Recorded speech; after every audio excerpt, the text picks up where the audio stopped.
Today was the final April update reveal stream where Bungie discussed changes to the sandbox and to the Crucible, so that's stuff like weapons, classes, and game flow. Full patch notes will be in the description as soon as Bungie posts them. We got a lot of notes to get to, so let's get to it. First up are changes to game flow. We'll start with reviving.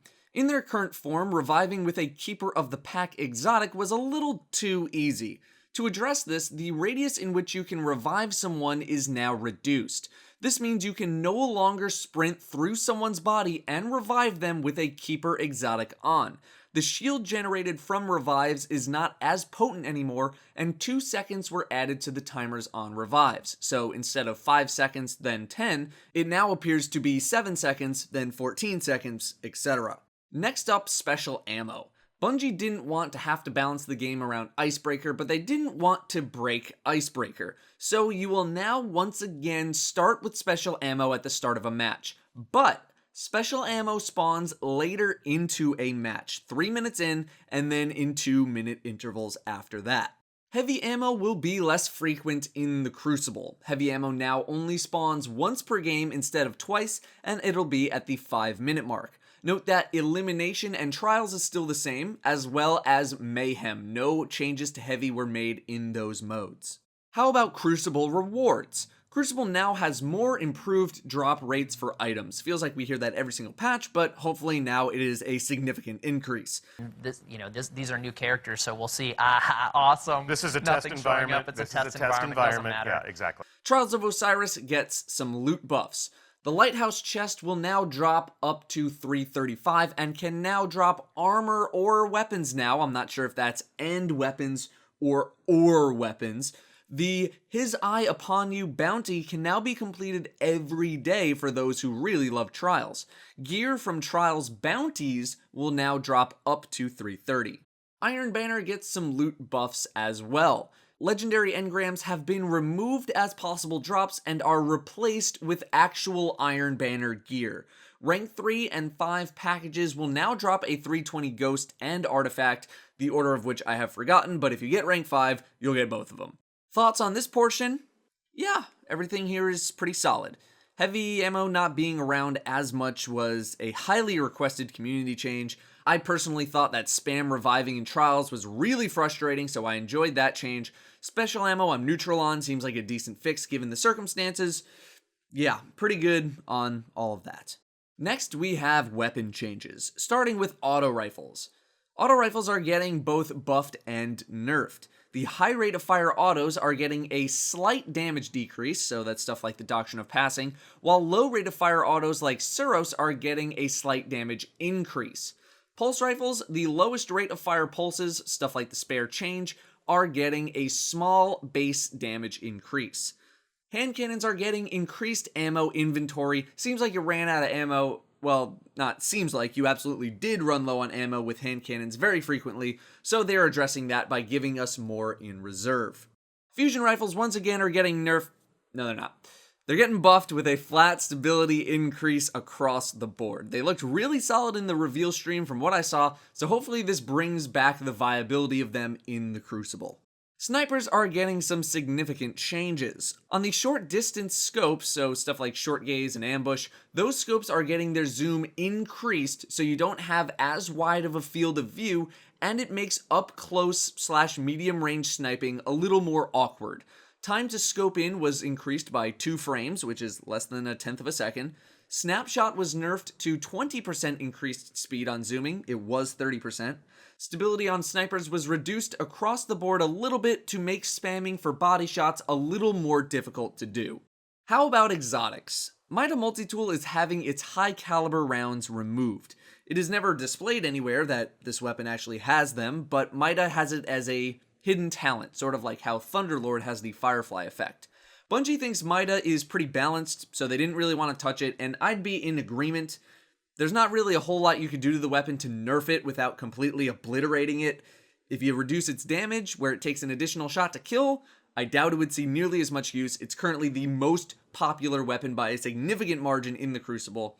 Either way, it'll be less annoying to fight against Mida Multitool in the April update, is what I'm trying to say, which is fine. Suros is having its spinning up option adjusted. Since it's a low rate of fire auto rifle, it's getting that damage buff, but spinning up was just too powerful with that buff. As a result, spinning up now triggers 4 bullets later than it normally does to make up for that damage. Focused fire got a range buff, and if you take all of the range options on the Suros, you will max out your range stat. I have a feeling the days of year 1 Suros may be returning, because this gun seems like a beast again. Hawkmoon is having its range increased. It got hit a little too hard by the previous patch. The Last Word perk is having its damage reduced so that it's not a 2-shot headshot kill when hip firing anymore. Otherwise, no other changes. Thorn is still a year 1 weapon. It is not being brought up to year 2 attack values. The dot on Thorn was nerfed. The damage it does was reduced. It only ticks 4 times instead of 6, and the green screen effect when you're shot has been reduced. Icebreaker is also still a year 1 weapon, not being brought up to year 2. Its handling came down a little bit, and it got its zoom distance adjusted.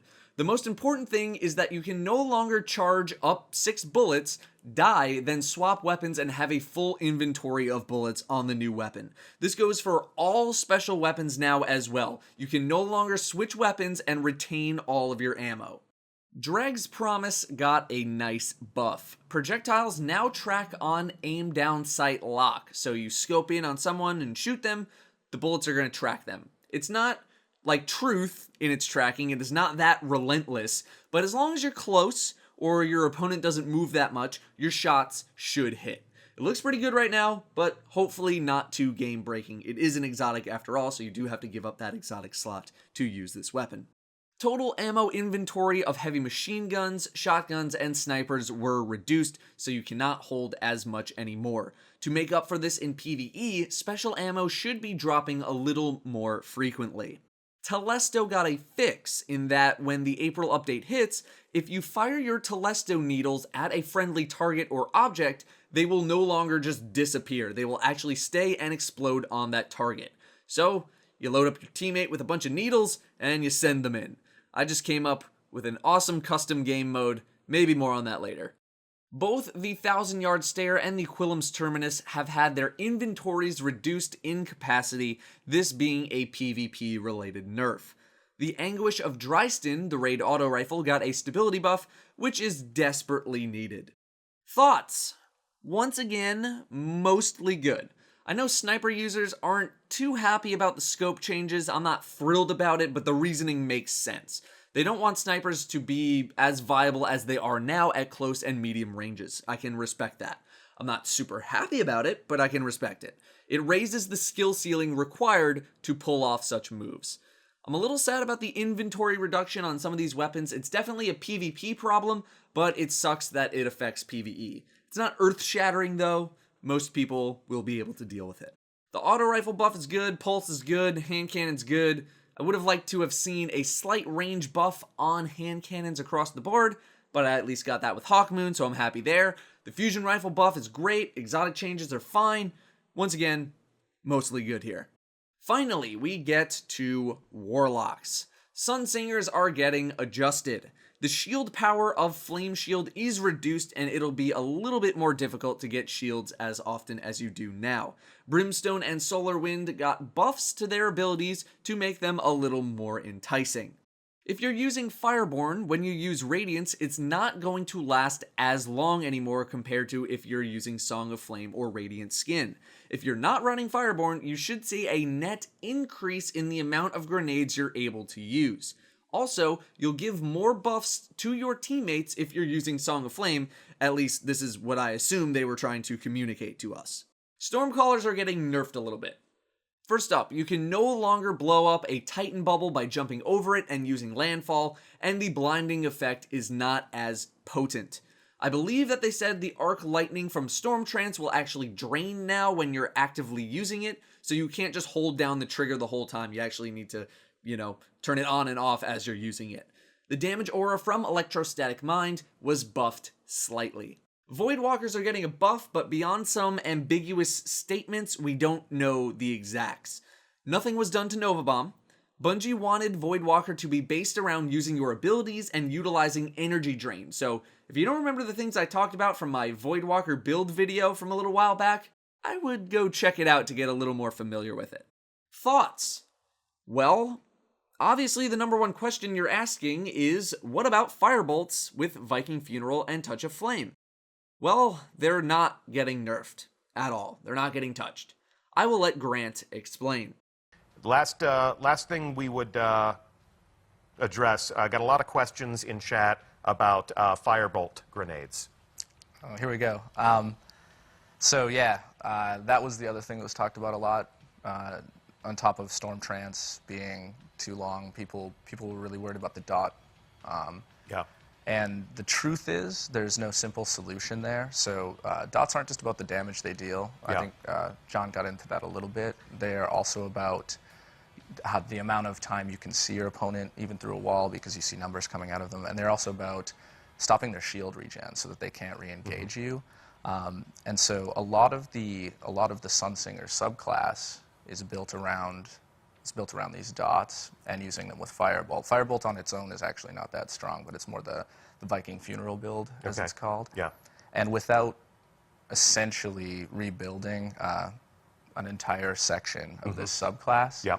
there was no simple way to adjust that. So we kind of left it alone. We looked at other points of frustration like Flame Shield and tried to take a little bit of the power out there, and hopefully that's enough. But we're still watching. So the word is firebolt grenades at this point in time are basically unchanged.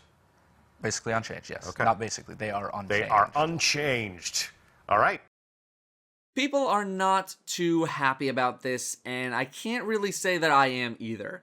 A lot of people were expecting Firebolt nerfs with that build, and they didn't come. However, earlier in the stream, they nerfed Thorn in basically the same way that people would have liked to have seen Firebolt grenades nerfed with that build.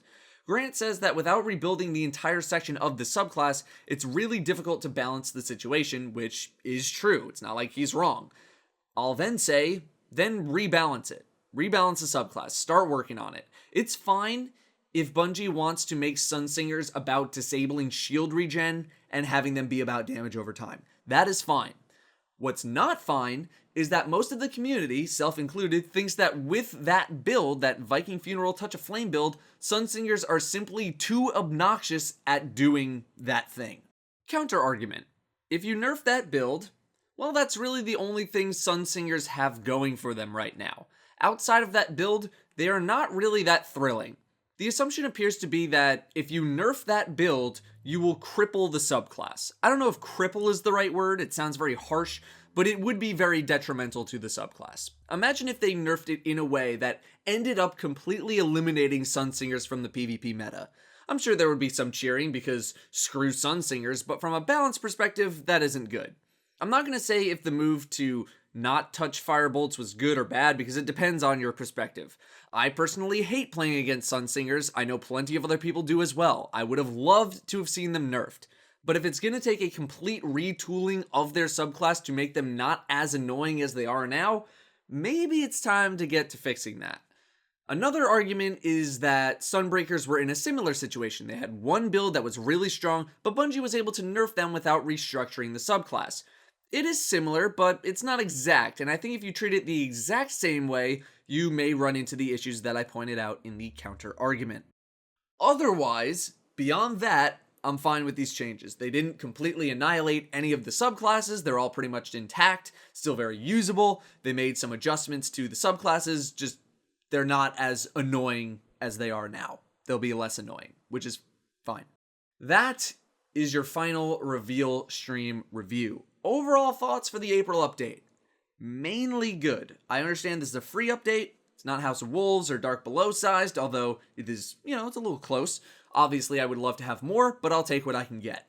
The microtransaction issue will need to be closely monitored as we move into the future. Otherwise, many good steps were made. A few more will need to be made in the future, but overall, net positive on the situation at hand. I'll be playing the update as soon as it launches on the 12th, so come hang out in the stream if you want. I'll have a brief video on a recap of Year 2 thus far for you returning players, as well as items you should buy before the update, both of those topics being covered in the same video. I'd like to get that up as soon as possible. Until then, thank you guys very much for watching. Check the description for additional info and links, and I will see you next time.